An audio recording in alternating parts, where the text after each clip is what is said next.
السلام عليكم. معكم سعيد يحيى من دوار تماتر جماعة سيتي فاطمة، ومعكم ضحية من واحد من ضحيات الزلزال. يوم أنا مشيت داك النهار فاش كان الزلزال، جريت نعتق ولدي من البيت. يلا بغيت نخرج بيه وتما ديك الحجرة قطعت لي رجليا، ومات واحد خويا حتى هو مسكين الله يرحمه والله يوريه برحمة الله.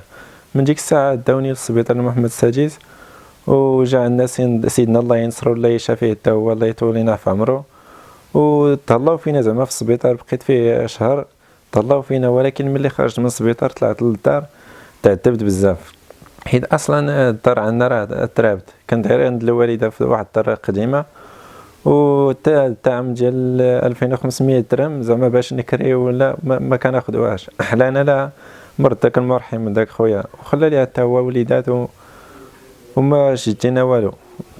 وكنتمنى من المحسنين الا ممكن يديروا لي شي سكنه في العقرب، يحيدوني من داك الجبل الله يجزيهم بخير. وحيد الدوار عندنا فيه الحجر بزاف، مازال كيتهتب بالحجر، الا كاين غير الشتا يقدر تحت شي حجره وما قديتش انا نوض نجري ولا نهار ولا شي بلاصه. وكنطلب فيكم الله يرحم لكم الوالدين ديروا معايا شي حل، تشريو لي شي محل في العقرب الله يجزيكم بخير. الله يرحم لكم الوالدين، الله ينصر سيدنا الله يشافيه.